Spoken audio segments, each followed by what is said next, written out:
Good morning, everyone, and good evening, everyone. Welcome back to another episode of Dhamma Pariyesana. Today is day 43. It's a great pleasure for me to introduce our guest today, Professor P.D. Premasiri, Professor Emeritus at University of Peradeniya, Sri Lanka, who is going to talk to us, share his insights about how to probably questioning the validity, veracity, and viability of epistemology, which is a big topic in ethics, but from a Buddhist perspective. Let me paraphrase Professor P.D. Premasiri. He has an extensive bio, but I would like to sum up a little bit because of the time.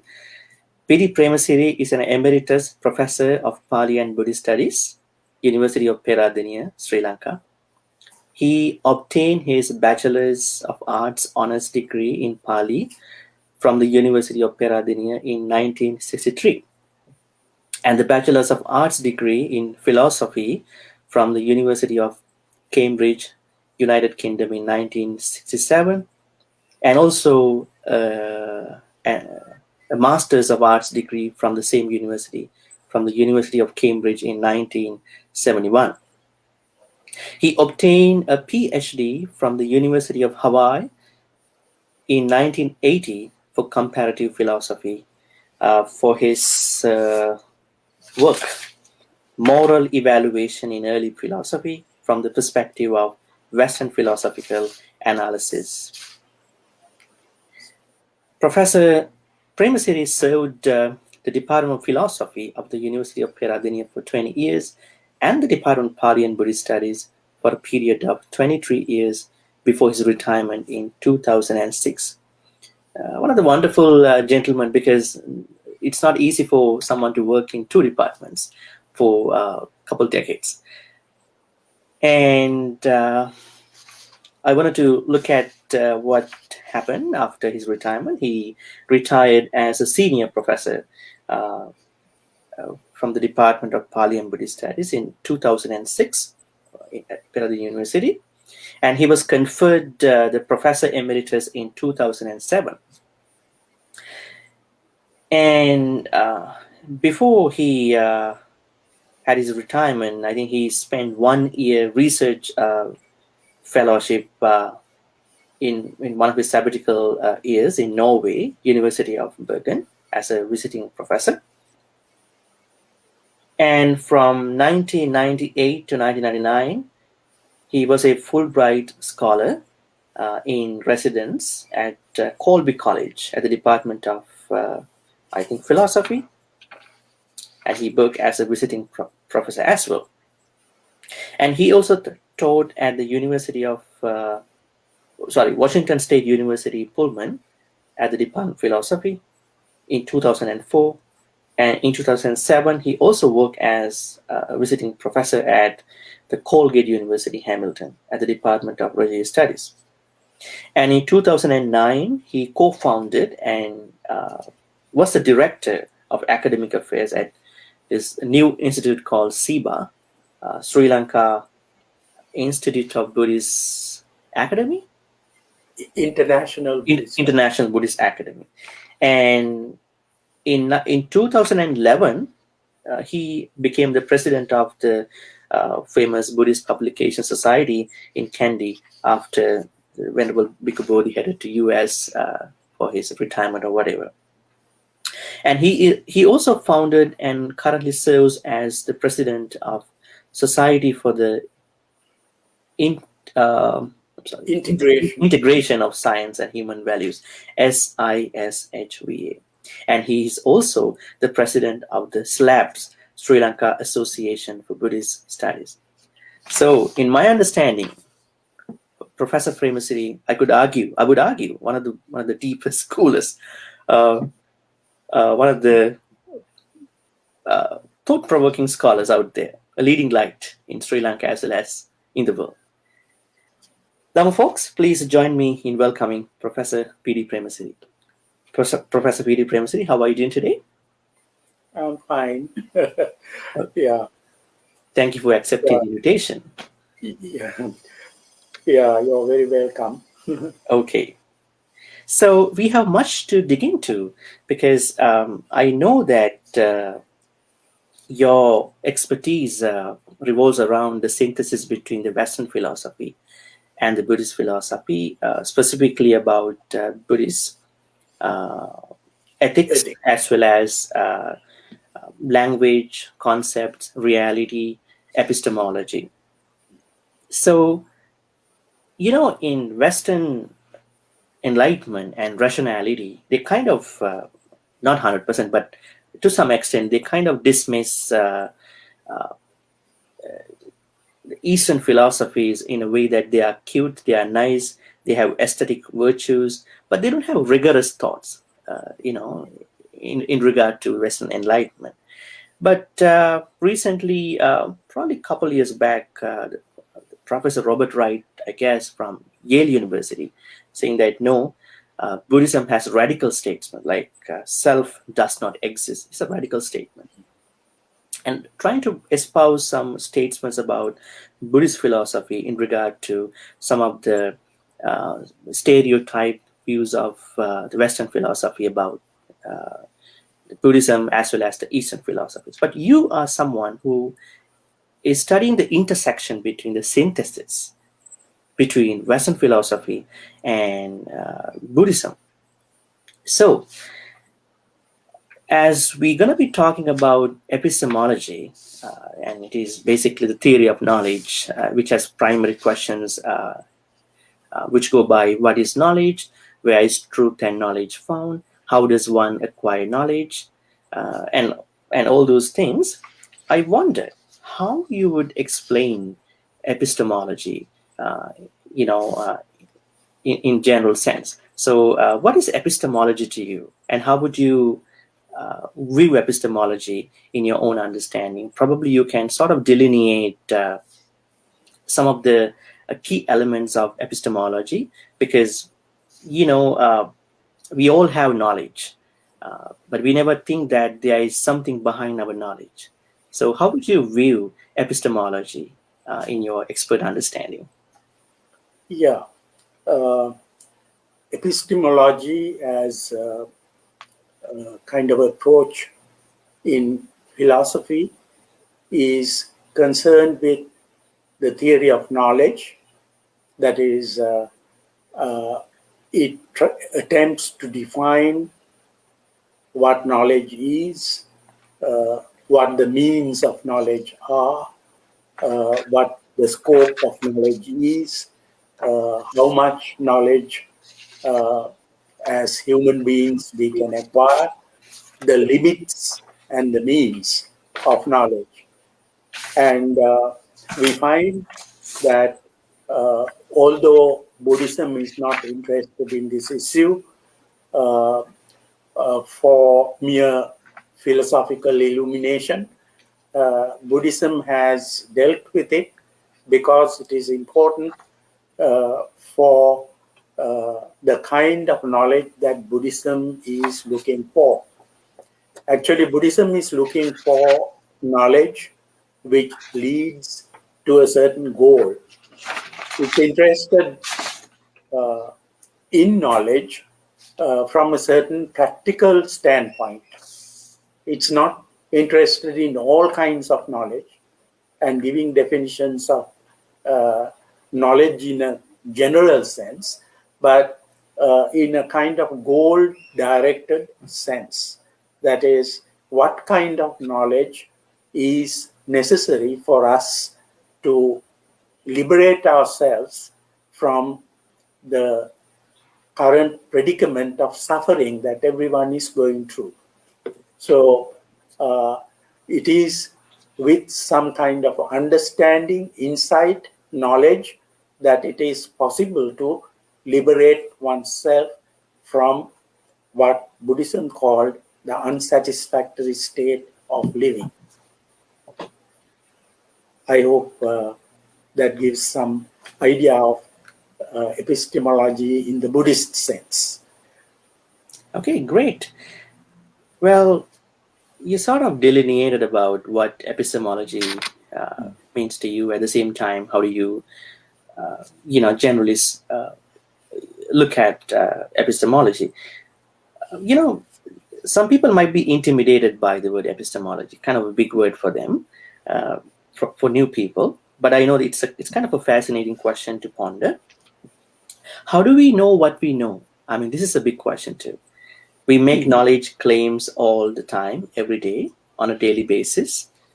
We are constantly claiming to know things. And how do we know these things? So Yes. this is kind of a big question. So and perhaps if we do not understand theories behind our knowledge, probably what we think could be kind of dangerous too.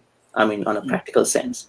So on the other hand, we have sort of justified true belief. For example, I would say in philosophy, they talk about three approaches to truth, kind of three theories to truth. Now, probably you may have already paid a lot of attention to these aspects: correspondence approach, coherence approach, and consensus approach, Yeah. which have three fundamental roles under these three main theories. We call them by empirical, analytical, and normative. So you basically shared with us about sort of the sense of these approaches, but I wonder, how would you bring these approaches to Buddhism, because we're studying about the intersection as well. And let's get right into one of the basic suttas, because we have to talk about Kalama Sutta, because this is our main framework for looking at the epistemology today. Now, with these three main theories, I mean, correspondence approach, coherence approach, and consensus approach, which have roles like empirical, analytical, normative. How do we look at the Buddhist epistemology? Now, what is exactly the Buddhist epistemology in clear terms?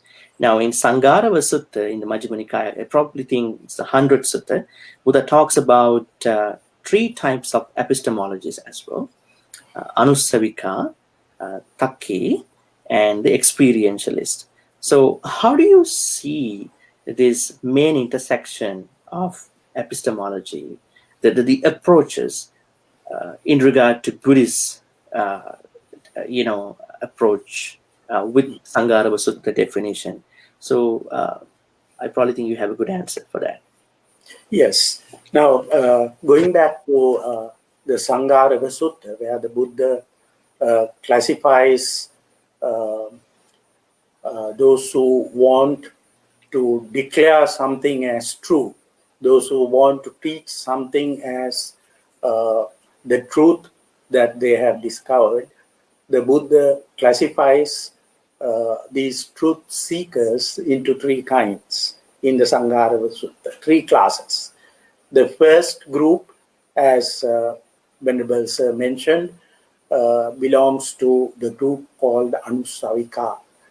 And their method was to accept as true, on the basis of pure faith and belief, what has been transmitted in a long-standing tradition. That is, traditional authority happened to be the basis on which they accepted something to be true. So this is quite common in many religious systems, where the authority of a superhuman being or the authority of some authoritative scriptures are considered as the only source through which we can gain knowledge, or that we have, they are the sources through which we have access to truth. But Buddhism considered that Anusava is not a satisfactory means of reaching truth. It may be helpful, but it is not satisfactory. So it's not complete in itself, because sometimes what is transmitted may have had flaws in the process of transmission itself. It may have been properly transmitted, faithfully transmitted, or there might have been lapses in the tradition itself. So that creates a problem in the first instance. Then the second problem is that even if it is properly transmitted, what has been transmitted as truth in a tradition may be in agreement with the reality, or it may not. So there is no guarantee that just because something has been transmitted in an authoritative tradition, what has been transmitted actually gives us some idea of the nature of reality or truth. So that is the problem with Anusava, or what is called revelation, or authoritative transmission of doctrines. Then the second one, Takka, Takki Vimansi. Now the Buddha says that there are people who just stay in one place.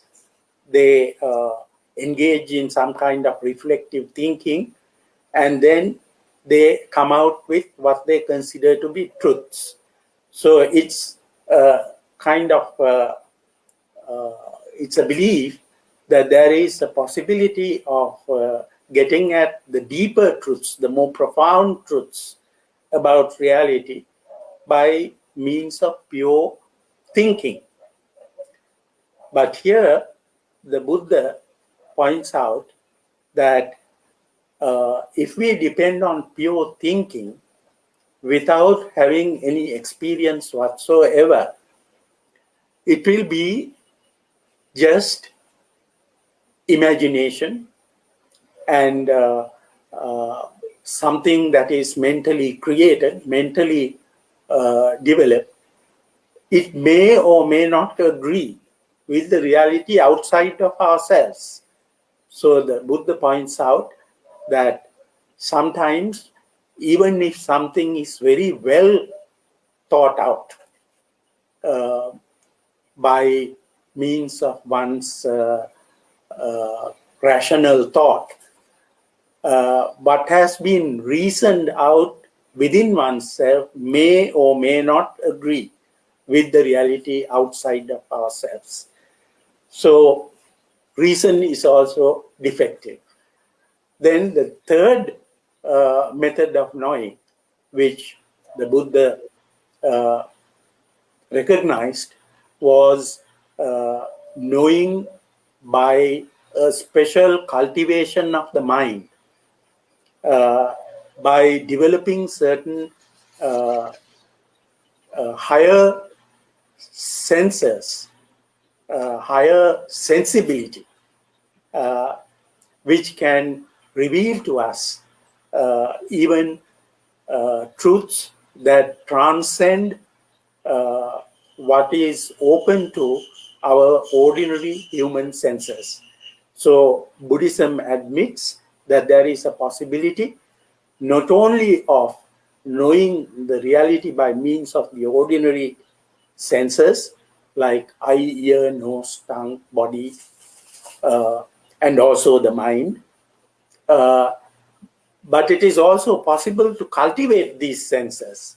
Now, for instance, apart from the ordinary sense visual experience, the Buddha speaks of what is called luminous perception, or dibba chakku, a supernormal kind of vision. Actually, what you get through the supernormal kind of vision is a kind of visual experience, which transcends the limits of the ordinary visual capacity. Similarly, one can get a higher kind of auditory knowledge, that is through hearing. So our ordinary sense of hearing is limited. And it is possible by the training of the mind to cultivate this faculty of hearing in such a way that you could hear even more subtle noises that the ordinary ear does not capture. And also you could hear certain sounds that occur at far distant places which are not open to the ordinary hearing. So these are the two main kinds of supernormal means of knowledge, Dibba Chakku and Dibba Sota. And these two are also considered as two forms of knowledge which belong to the three sciences that Buddhism accepts, called Te Vidya. They are two of the Vidyas, two of the major means of knowing about reality. Yeah. Great, amazing. Let me get back for a moment to the framework of Kalama Sutta. Probably I need to sort of read the sutta a little bit to get a sense of what it is, and then I wanted to ask you about how we can understand these epistemological aspects and as a framework, at the same time some of the implications, flows that we can see out there in the society. The sutta is Anguttara Nikaya. I guess it is mentioned as Kesamutti or Kalama Sutta 3.65, the third section. In the sutta, some of the, I think, Kalamas, the kind of people who approach the Buddha, and then they said to the Buddha, Santi Bhante eke samana brahmana kesamuttang agachanti. So some ascetics and Brahmins who come to Kesaputta, they sakanyeva vadang dipenti jotenti. They explain and elucidate their doctrines. And parappavadang pana bumsenti vambhenti paribhavanti omakking karanti. So when it comes to others' doctrines of, I would say, teachings, they get to disparage others' doctrines, denigrate and deride, at the same time denounce. And they do the same thing to others as well, other ascetics and Brahmins. And their question is, Tesang no bhante amhakang hoteva kanka hoti vichakicha. Now with this situation, we are very perplexed. At the same time, we are in doubt. Kosu nama imesang bhavatang samana brahmanana satchang aha ko musati. Bhante, as to which of these good ascetics speak truth and which speak falsehood. And the Buddha says, Alang hivo kalamang kankitum, alang vichikichitu, kankani yeva pana, votane vichikicha panna. So it's dear Kalamas, it is fitting for you to be perplexed and be in doubt. And then the Buddha says this very important piece of the sutta, which is really highly relevant to our conversation today. Etha tumhe kalama, kam kalamas, ma anusavena. Do not go by oral tradition. Ma paramparaya, do not go by lineage of teaching. Ma itikiraya, do not go by hearsay. Ma pitaka sampadanena, do not go by a collection of scriptures. Ma takkahetu, do not go by logical reasoning. Ma nayahetu, do not go by inferential reasoning. Ma akara parivitakkena, do not go by reason, cogitation or contemplation. Ma ditti nijjhana kantya, do not go by the acceptance of a view after pondering it. Ma babbha rupataya, do not go by the seeming competence of a speaker. Ma samano nugaruti, or do not just go by because you think this ascetic, this monk, this Brahmin is our guru. And then the Buddha says, Yada tumhe kalam attanava janiyata ime dhamma kusala, ime dhamma savajja, ime dhamma vinyugarahita, ime dhamma samatta samadhinna, ahitaya dukkhaya sangvattantiti at tumhe kalama pajaheya. But when kalamas, you know for yourself, these things are wholesome, unwholesome, akusala. These things are blameworthy. These things are censured by the wise. These things, if accepted and undertaken, lead to harm and suffering. Then you should abandon them. Okay. Now, we saw that number of epistemological approaches to the truth. But the problem is, okay, one of the big mistakes that a lot of people have is that people think that all the ways that the Buddha mentioned here, they are not proper means of seeking the truth.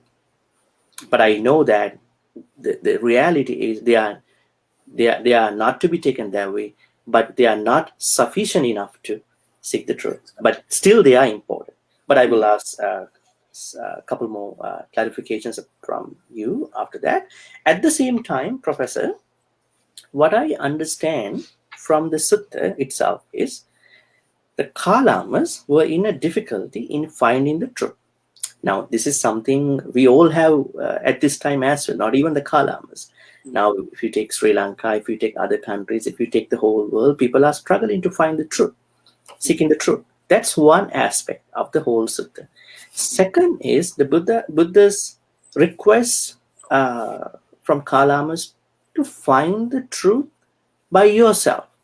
Truth is not something manifests out there. It is you have to come up with your own investigation to find the truth. That's the second aspect.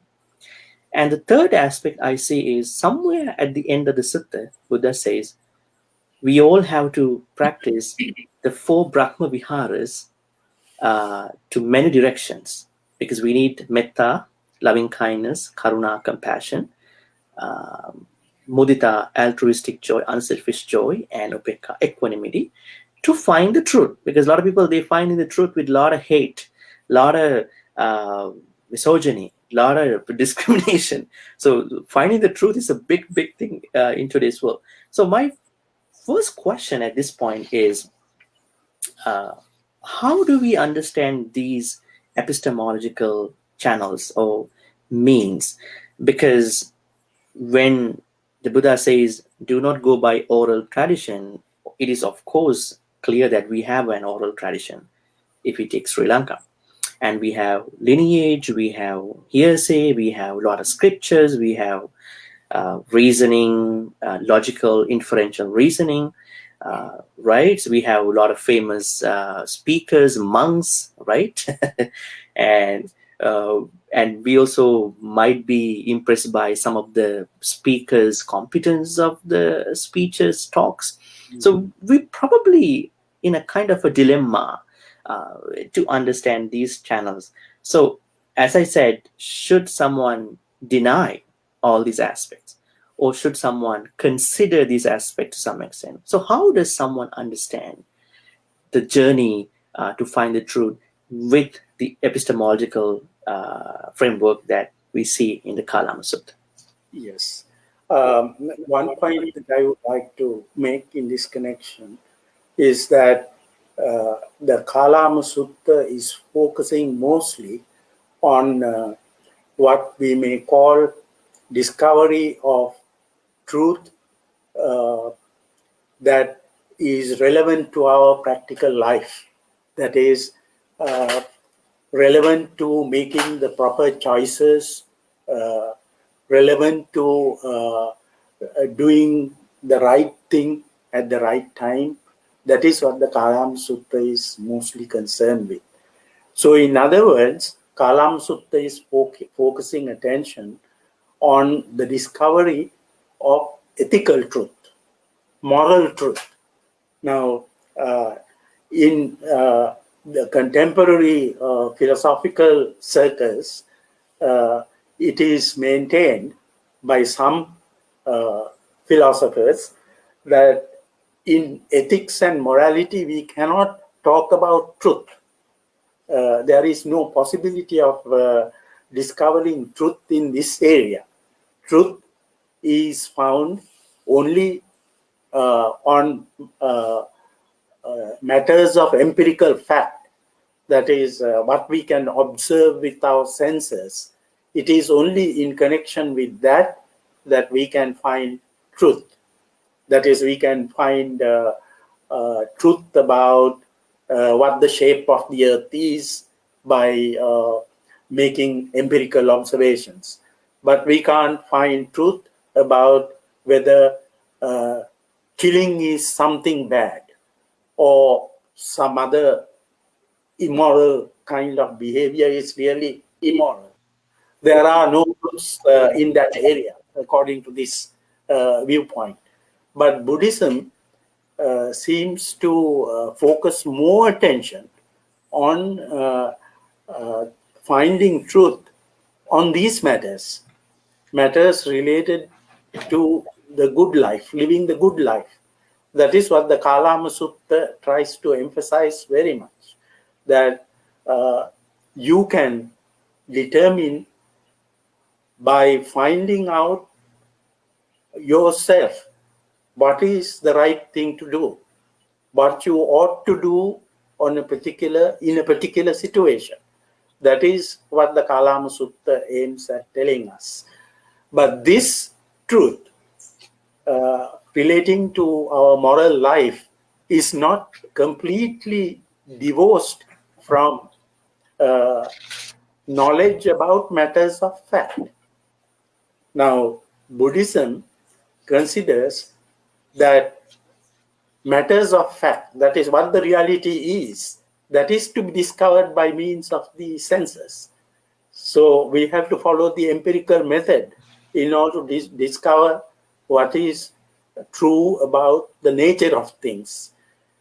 Then after we find out what is true about the nature of things, then we have to apply the standard of morality that Buddhism seems to approve of.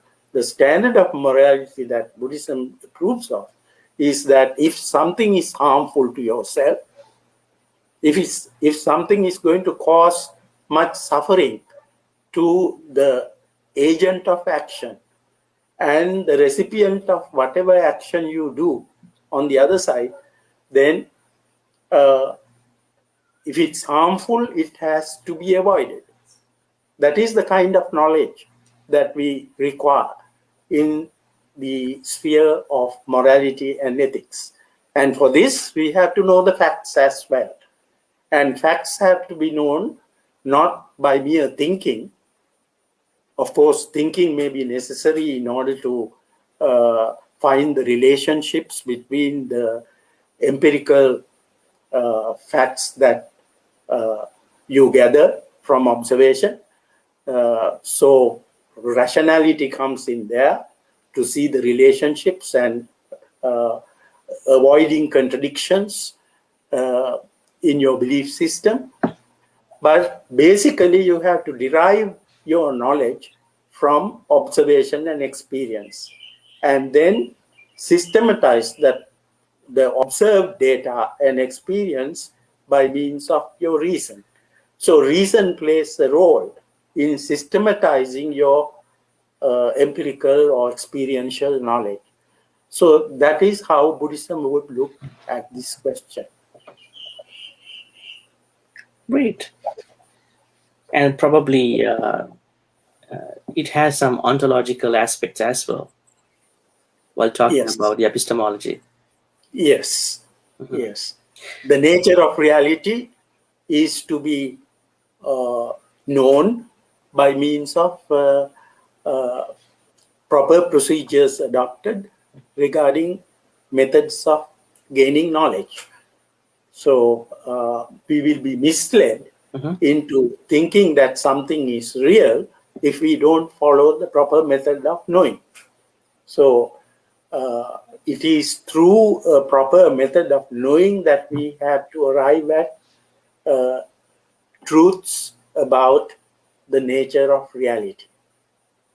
Great. And the truths about the nature of reality can be regarding the nature of the external world or the nature of ourselves. Let's sort of look at, I would say, developments of logical aspect in the canon. Now we know the Abhidhamma Pitaka has a book called Kathavattu, which has, I would say, many refutations about wrong views held by other people. At the same time, we see, though it is not the only way of looking for the truth, seeking the truth, the logics have been, the logic, the subject called logic has been improved, developed by some of the scholarly monks like Vasubandhu and Dinagar and Dharmakirti. So, looking at this portion of the epistemology, why do you think that the Buddha rejected pure reasoning? Reasoning is okay, but why he rejected the pure reasoning? And there is another section on the flip side. It is what we understand by atakka. Logic is okay, but the problem is it is not sufficient, as you said. So why, the Buddha sort of said that Dhamma is not, logic friendly, I would say. It's not up to the logic, in terms of tapping into the higher, deeper level of the Dhamma. So how do you sort of view these two sides? Why the scholarly monks develop, logical reasoning part as a sort of an interesting aspect. At the same time, why we see in the early text that takka, I would say, the logical component is not something that can really help someone to tap into the truth. Yes. Well, I think Buddhism looked at this question from the perspective that the basic knowledge of the nature of reality has to be obtained by means of observation and experience. There is no other way in which you can gather the sort of raw material of human knowledge. The raw material of human knowledge has to be gathered by means of observation. Now, after gathering that material, it is possible for us to deal with this material in irrational and illogical ways. That is, we can get into logical confusions. We can get into situations where we don't see the relationships between the facts that we have gathered. And it is in order to avoid that kind of confusion that Buddhism talks about the necessity to establish certain principles of right methods of reasoning. If we don't have a set of principles of proper reasoning, then our reasoning with regard to the material that we have gathered through observation is going to be very confusing.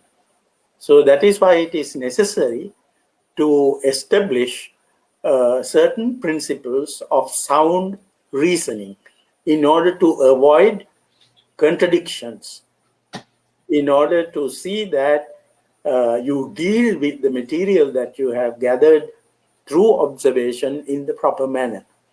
So the observed facts may be with regard to the inner processes of the mind.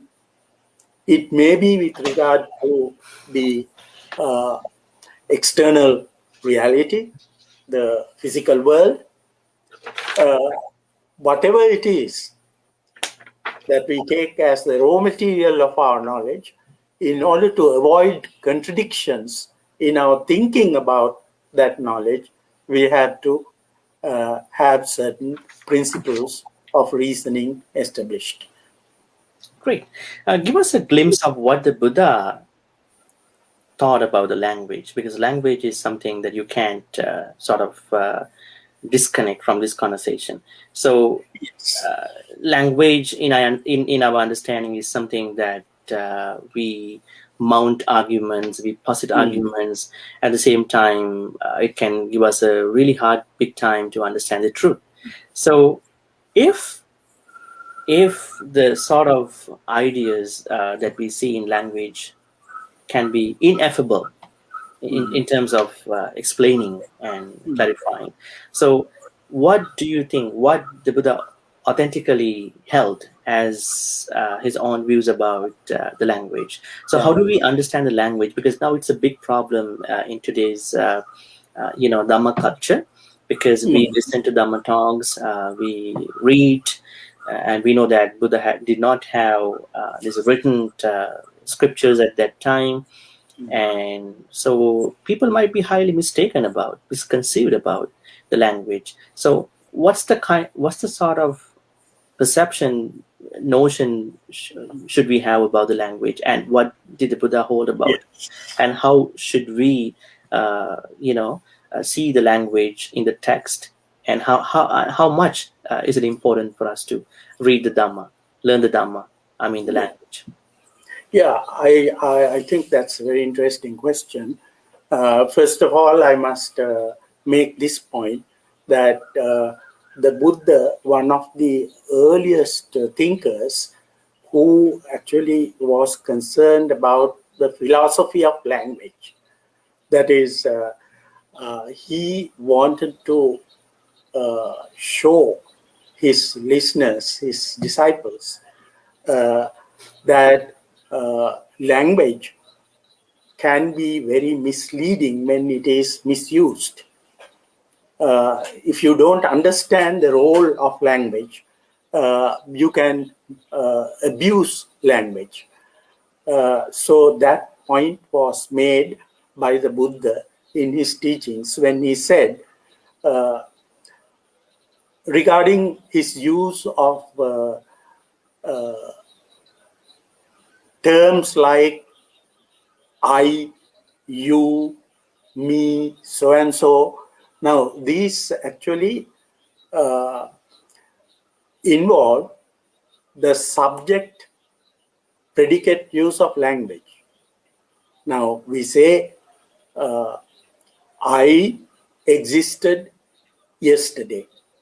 I went to such and such a place. And I am here today now talking to you. And tomorrow I'll be doing something else. Now, on all these three occasions, it is I. So the mistaken assumption can immediately result from this usage of language. And one might think that behind all these actions, there is an I which is immutable, which cannot change.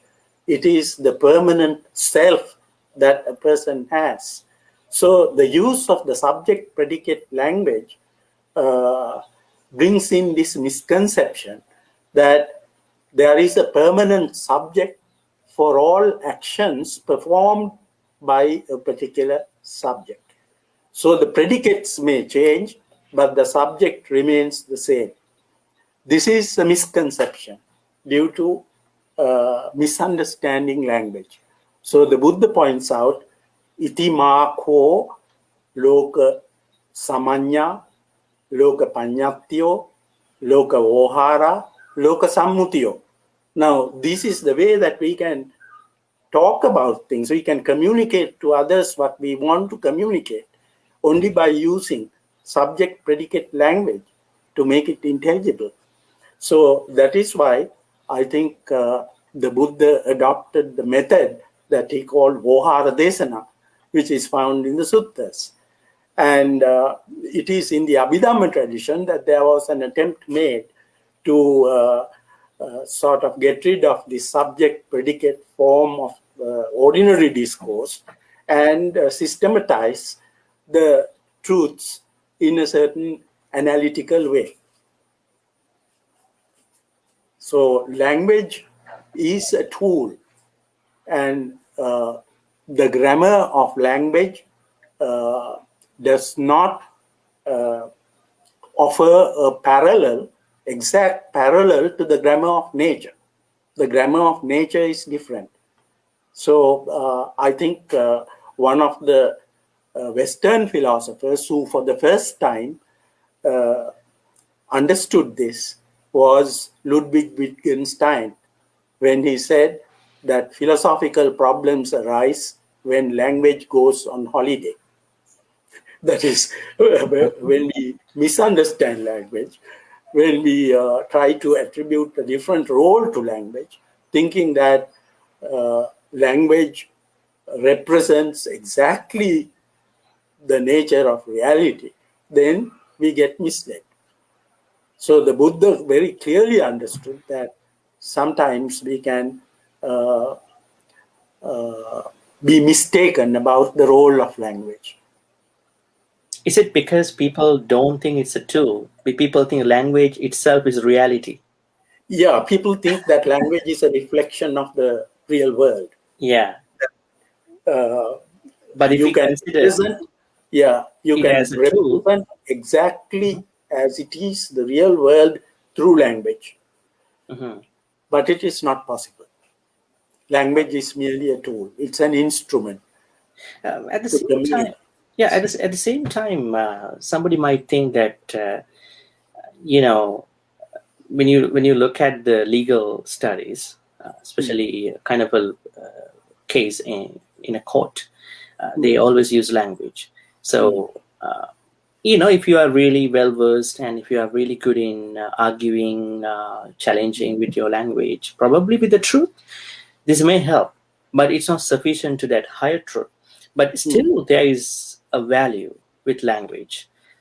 But still, language is a tool when it comes to reality. So, what's your piece of, because I understand a lot of people, they struggle not because language is a tool, but because they don't mount good arguments about the text and the Dhamma. We have no argument about the Dhamma, but I mean, when we want to understand Dhamma, if we because Buddha says in couple suttas, I want to point out the sutta called Vimansaka Sutta in Majjhima Nikaya. The Buddha says that you have to investigate my Tathagata, my Buddhahood, whether I became the Buddha in right way, properly. It doesn't mean that we can do that, but Buddha still asks us to, do an investigation, self-investigation, that openness. So the most important thing is not that we can check it, but because Buddha, grants us this openness, this freedom to look at it, right? So, I mean, I know you sort of like delineated, but what is your piece of thought to people like who need to understand about language and reality without marring their individual roles? Language has a role, reality has a role. How does someone understand these two without marring their specific role? Because it's easy to choose one or the other. Okay, reality, I don't care other things. But how do we tap into reality? How do we understand? We need some tools, right? So what's your piece of advice to balance out these two, perspectives? Yeah, as long as we confine the use of language to communicate things effectively, I think it's a very useful tool.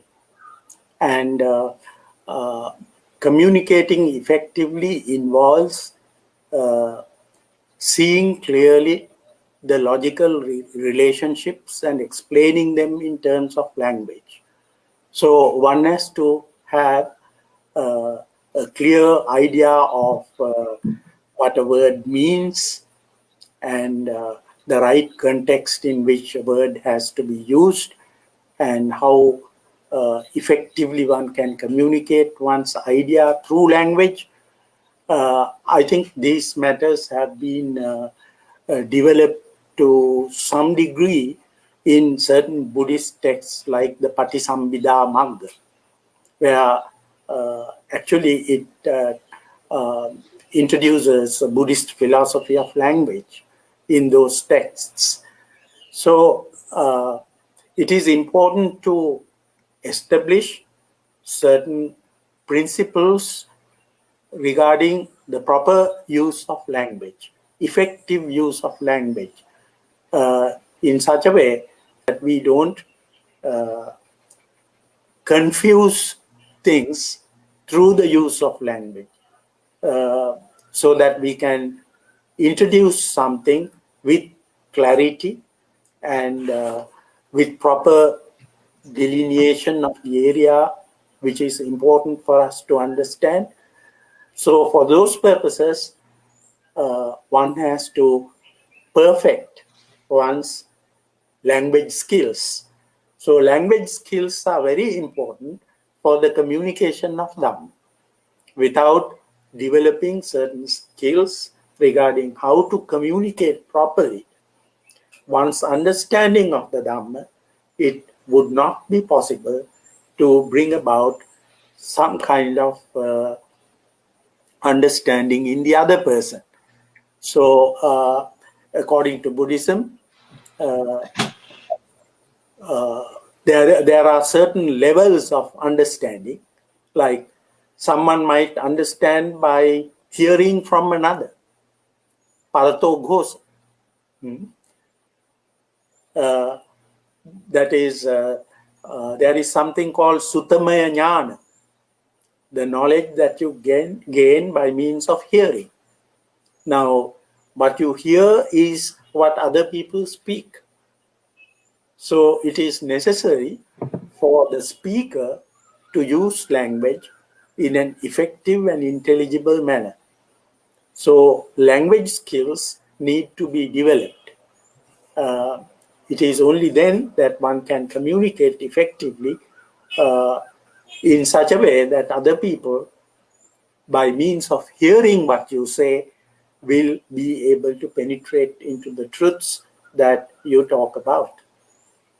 So the Chanki Sutta, for instance, gives a very comprehensive analysis of this. When you I was going to ask you about it, actually. in a person, yeah, when you gain faith in a person, you approach him and then you sit near him and listen to what he says. And then you have to understand what that person says, analyze it, test it in the light of your own experience. So there is a process of arriving at truth and realizing the truth yourself. Let's talk about the importance of personal verification that we see in Chanki Sutta, Kalama Sutta, Vimansaka Sutta, and all these, major suttas about, language, seeking the truth, and all that.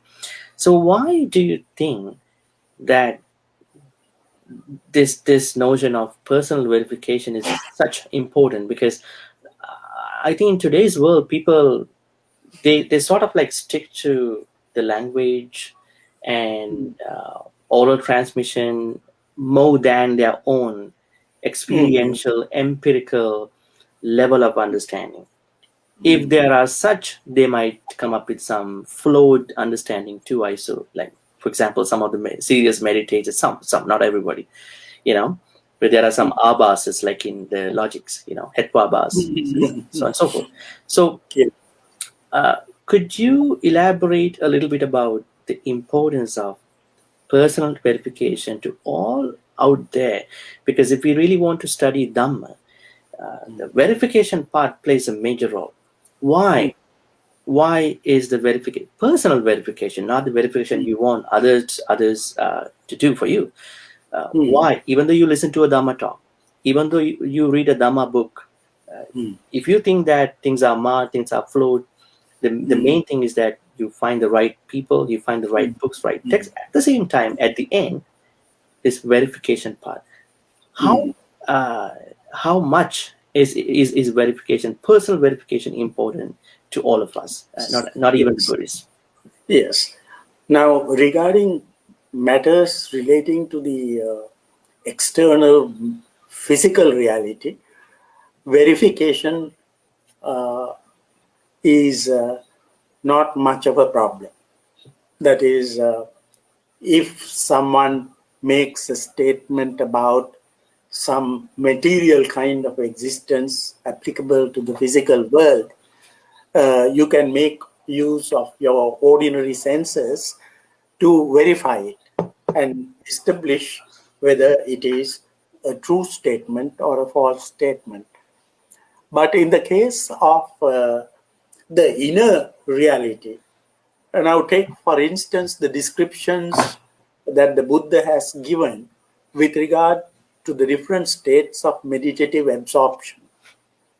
When you say, when you describe the first absorption, for instance, in the Buddha's teaching, Vivicceva kame, vivicca akusale dhamme, savitakkang savicharam, vivekajang piti sukang, patamajjanang upasampajya virati.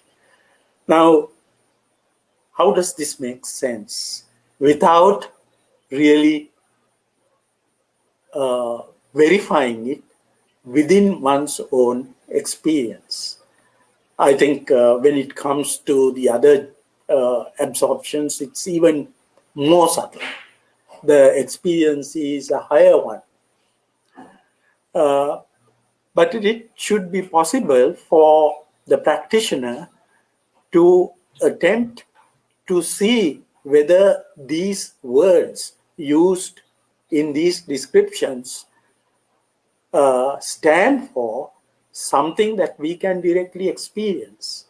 I think with regard to the first absorption, there isn't much of a problem. I think most of us can actually experience that.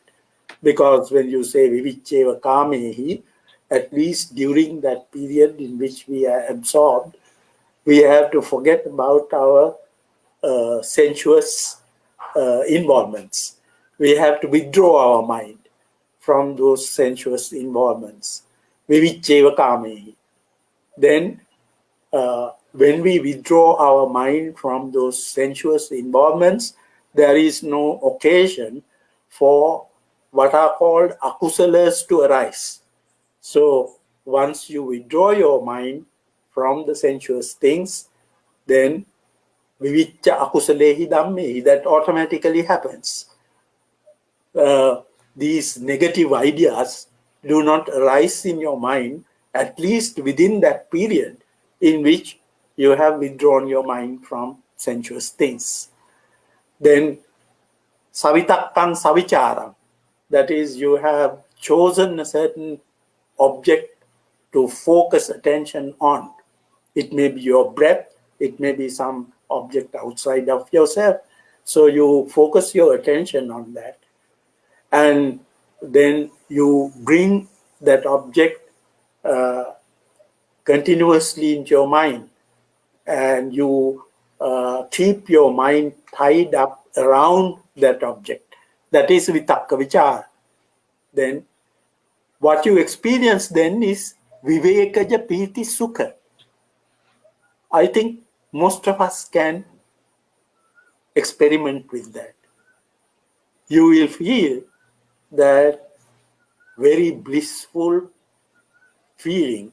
You will get rid of all the tension that you have gathered by getting involved in various activities throughout the day. If you sit for, say, 15 minutes, 30 minutes, 45 minutes, 1 hour, doing this. So that is a kind of verification. I think there are higher levels to which you can go. And the Buddha describes them by using terms like abhikkantatarang panitatarang.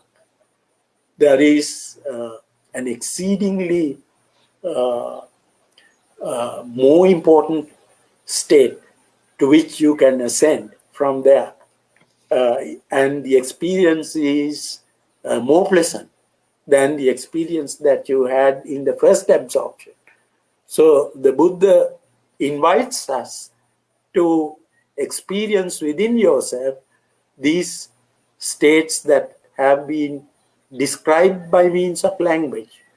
That language becomes meaningless if we don't actually test them in the light of our own experience. So the experiential part is very important for Buddhism. Now, these are the subtle levels, but there are other minor things that you can test. For instance, within the family, the kind of stress that you generate by overreacting to things. Now, according to the Buddha, if you become mindful about your thoughts, your actions, you can avoid a lot of conflicts in your mind. The Buddha says, Yani sotani lokasmi satite sangnivarana. That is, there are things that flow into a mind like very strong streams that flow. Sota means a stream that flow with great force. So the only way that you can stop them, nivarana, is establishing your mindfulness. So these are things that we can test in our ordinary life, even within the household situation and in our day-to-day activities. And I think it is the recognition of this use of the Dhamma that has brought mindfulness into the focus today in many parts of the world. Great. I like the example you actually brought up to talk about personal verification. That is Samma Samadhi definition. Sadly, people don't go as far as Samma Samadhi so that they don't get to understand that the personal verification is such important, because they end up with listening to Dhamma all the time. But anyways, and you brought up that Vitakka Vicharas, I would say, applied thought and sustained thought, they are behind the formation of the speech in the Dhamma. So if they are suspended or if they are withdrawn at the second jhanic level, third, fourth, and then I don't think language gives us a hard time. Yeah. It is already suspended. No longer a hindrance. Yeah. So it's a good point. Okay, so let's move on to the final section of the interview. Now, our topic today was questioning the validity, veracity, and viability of epistemology. So, Professor Famosity, now we know, the veracity is a big topic. Like, we never know, because the texts have been come down in different oral traditions. And how do we validate? How do we see the authenticity? How do we see the viability of the epistemological framework we know we can see in the Dhamma? It's a big question. So, how do we think about the veracity of the Buddhist text? Because we know we have these retelling traditions of the text. Recently, I had an interview with a professor here in Montreal, Canada, who wrote a book about Yashodhara and the Buddha, and we were talking about the retelling part of this nature. So, and if we go back to the Sri Lankan oral tradition, we know that Buddhaghosa, the monk Buddhaghosa, came to Sri Lanka, and then he started, sort of, I think, translating the Sinhala commentaries into Pali commentaries, right? So people might think that he may have lost the originality that had in the Sinhala commentaries, and don't know why we lost the Sinhala commentaries. And then, because if we had the Sinhala commentaries, we would have learned the Dhamma much easier, because it was in Sinhala, whatever the Sinhala Prakrit or whatever. We never know. I mean, all these are kind of like conceptual things. So now we have books. Now we have Dhamma books like Buddha Jayanti and so on and so forth. And how do we understand the veracity of these texts? Because we know that the textual tradition started in Sri Lanka. So how can we bring epistemology to these Buddhist texts? How do we, now there are a bunch of translations too, starting from, uh, different Eastern translations, at the same time, Western translations. So how do we see the veracity of the Buddhist text with epistemology? One question that. Yeah. Um, yeah, the thing is, in an oral tradition, there is always the possibility of omissions, lapses. This possibility has to be recognized, and there can be new things introduced into them, interpolations, because they have come to us over so many centuries. Actually, this came to be raised as a question even in the tradition when it was considered under the issue of the four Mahapadesas. The four Mahapadesas, the Buddha himself mentioned of these four Mahapadesas. That is, we accept something because some well-known teacher of the Dhamma has communicated this as the Dhamma that is authentic to us. Then, according to the sutta, which mentions this, it is said that under these circumstances, one has to test it by putting it or comparing it with the sutta. Sutte otare tabbani, vinaye sandasse tabbani. One has to see whether it fits it with the suttas, and it can be compared with what is found in the Vinaya.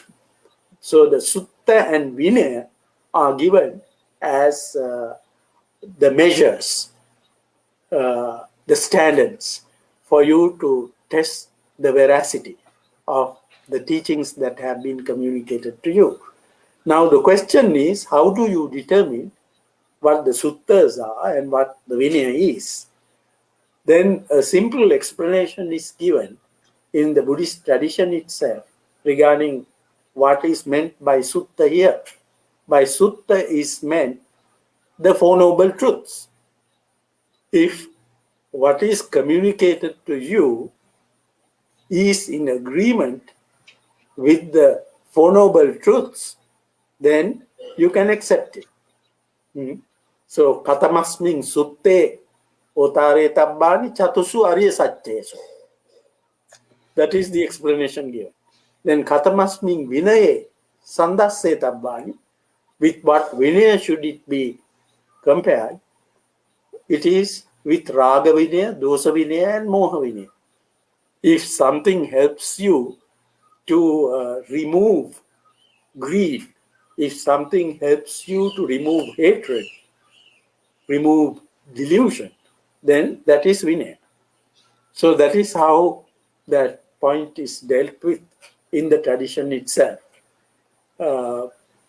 So I think we can use also modern methods of critical analysis, the adoption of a historical perspective, trying to identify the mythical elements and filter the core elements from what has been transmitted in the tradition. So we can use all these methods of critical analysis, investigation from critical point of view, historical point of view. Now there are certain sections, whole texts added to the Buddhist canon, which may have been added at a much later time. Like, for instance, the Buddha Vansa, the Apadana, the Charya Pitaka, these texts clearly represent later developments. The language reveals it, the sort of subject matter reveals it. And do you think that they defended the sort of the mythological and sort of aspects in the early canon with those books? Um, Do you see any defending nature in those the texts? element of mythology in the early canonical sources is very little. I think it's not so elaborate. I think it was a method used at that time by all religious traditions. It was a method of communication. What about the I think, rationality? in the East and the West. What about the rationality that you see in the Nikaya? And do you think that the later text, the scholars, whoever the scholarly monks who sort of like defended with those texts, like the books that you said, do you see such attempts in those books? Rationality. I'm pointing out the rationality part in the Nikaya text. Yeah, actually, there is a lot of material in the Nikaya texts. If you leave out the mythology, the kind of storytelling and all that, there is a lot of matters of fact or matters relating to reality expressed in the Nikaya texts. But the emphasis is mainly on matters relating to the human mind, not so much about the material world.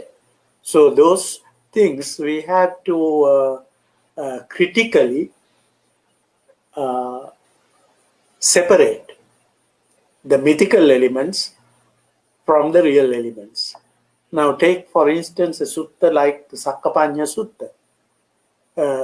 It is introduced through the Sakka episode. Panchasika comes along with Sakka and plays a musical instrument to awaken the Buddha from a meditative absorption, and then engages in a discussion. Now, that gives a kind of mythical background to the sutta, but the points discussed between the Buddha and Sakka are extremely relevant to our human situation. Why we quarrel, or why we can't live in peace. Those matters are very much relating to the psychology of people, the social relationships of people. So they are actually the points introduced have a value in terms of social philosophy, in terms of psychology. So those are the core elements that we have to identify in these sources. So the method used was the ancient method of using stories, anecdotes, similes, and so forth. So, great. Okay, so let's talk a little bit about what are the good ways to study canon and at the same time the scriptures. So do you think that we need to study the Buddhist canon more systematically or with a good structure? I'm talking about the academic. Let's go into the practitioners, I would say, normal Buddhist people, folks out there. At the same time, academics, because you are one of the key academicians about Buddhism out there. So if we relate this notion to Alagadupama Sutta in the Majjhima Nikaya, the Buddha said that learning the Dhamma from the wrong place is like trying to catch a snake from the tail, which is very dangerous. So I think it's better not to study Dhamma at that point until you find the right teacher and write books. So probably this is more, interesting because people cherry pick Buddhist texts, right? Even the speakers of Buddhism, some speakers and some people, they cherry pick. Okay, this is what I like. I don't want to know the other texts. Now, recently I found out someone who said to me in a very friendly manner, you know what, I don't want to read a lot of suttas, and this is more than enough for me. So I'm not saying that we should study all these suttas in our lifetime, if people don't have time. But what do you think about studying the Dhamma, both academically and non-academically? Should we do in a structured way? Should we just do with whatever the text that we like? So we, for example, like someone who likes learning about punya, kusala and punya, they might like Vimanavattu Petavattu, the first place. I don't want to read other Madhyama Nikaya kind of, Digha Nikaya kind of text. Someone who likes the mind. Yeah. So how does that go? What is your piece of advice for that? Yeah. I think anyone who is interested in getting some familiarity with the core teachings of Buddhism, the most essential teachings of Buddhism, or in other words, the kernel of it, I think they should go to some of the more important discourses found in the first 4 collections of the Sutta Pitaka. I believe that the most authentic teachings of the Buddha are represented mainly in the first 4 collections of the Sutta Pitaka and in certain sections of the 5th collection, which have the sort of the characteristic of being early texts. Like, for instance, now I lay a lot of emphasis on the Attaka Vagga of the Sutta Nipata. The Attaka Vagga of the Sutta Nipata, I did a separate discussion of that in a small booklet that I published many years ago called The Philosophy of the Attaka Vagga. Now, there are sections like that which are very important in our study, and most of them are found, I would say, it's very important to have familiarity with the first part of the Digha Nikaya, the Brahmajala Sutta, the Samanyapala Sutta. Then if you want to have some familiarity with the social issues of the time, Sona Danda, Ambatta, those suttas are very important because they deal mostly with the Brahmanical background and the Buddha's critique of the existing Brahmanical standpoints and how the Buddha introduces his new vision into a society in which people were immersed in the Brahmanical values that the Buddha criticized, the Brahmanical ontology, the Brahmanical metaphysics that the Buddha wanted to replace by his teaching. Then Majjhima Nikaya, the first volume, contains many interesting suttas.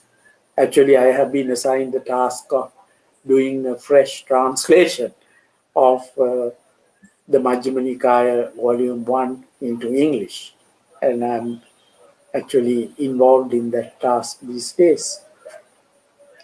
So there are very important suttas. I think the best way to have a clear understanding of the Buddha's teaching is not to go into the commentarial tradition. The commentarial tradition is right? Yeah, this is kind of probably controversial.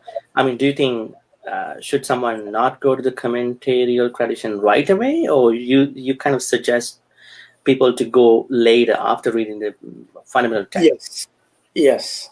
I think sometimes the commentaries may be illuminating in their explanations because they were at least 1,000 years closer to the original teachings than we are. So I think we cannot just dismiss the commentarial explanations as having nothing to do with the original teaching. They are important, but in that case too, we have to adopt a kind of critical, historical approach when we study the teachings. I think the ordinary believer finds it difficult very often to adopt such a selective approach. Academics can do that. Those who are trained in this kind of historical study can do that. So it's there is a need to introduce methods of study the Dhamma, a methodology to study the Dhamma, and to filter the core teachings from the embellishments, the decorations that you find in the ancient literature with all kinds of myths and legends, stories, anecdotes. So those things one has to be introduced to a method of studying the Dhamma. It is very important. Just not take it literally as a statement of absolute truth. One should not take it that way. I think the Buddha himself never expected people to take what he taught in that way. There is a saying, it's in Sanskrit, but it actually conveys the Kalama Sutta message very clearly. You may have heard it before. Tapat chejat nikasach swarnamiva panditai pariksha bhikshavo grahyam madvacho natu gauravat.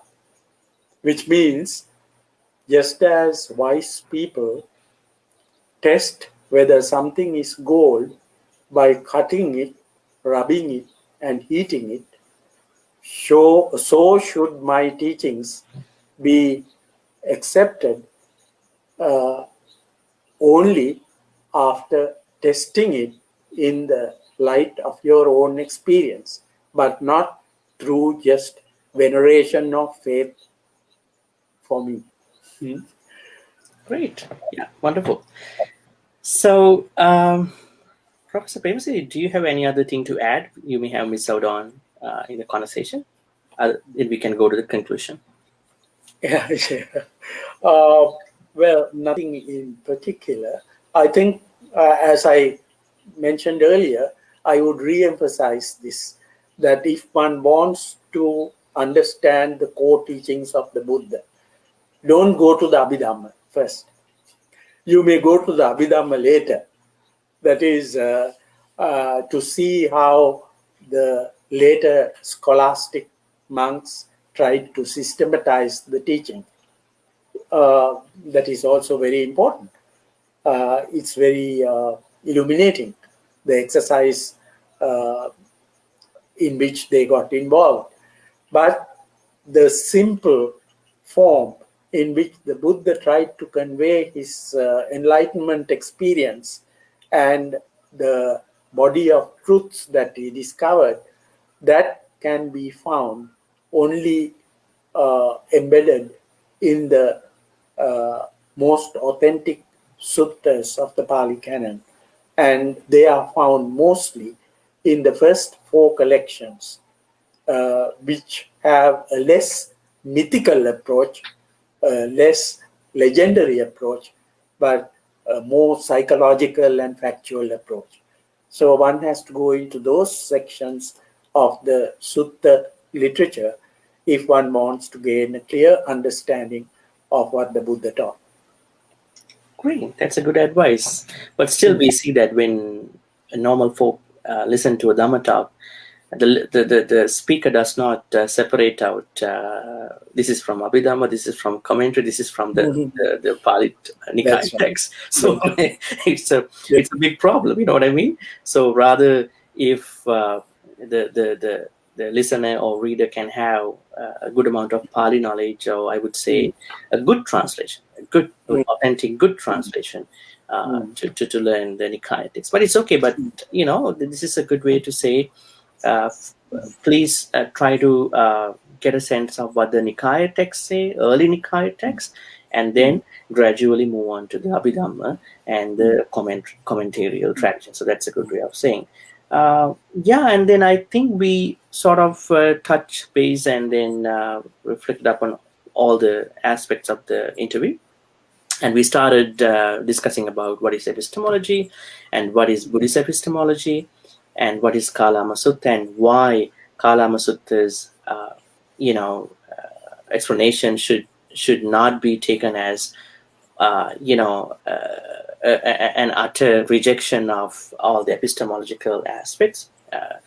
Instead of thinking that it is not a negation of the epistemological tradition, but rather these aspects, epistemological aspects that we see in Kalama Sutta, are not sufficient enough to tap into reality, but still they are important because still we need some books, still we need monks, still we need rationality, but we should treat them as only tools and not the reality.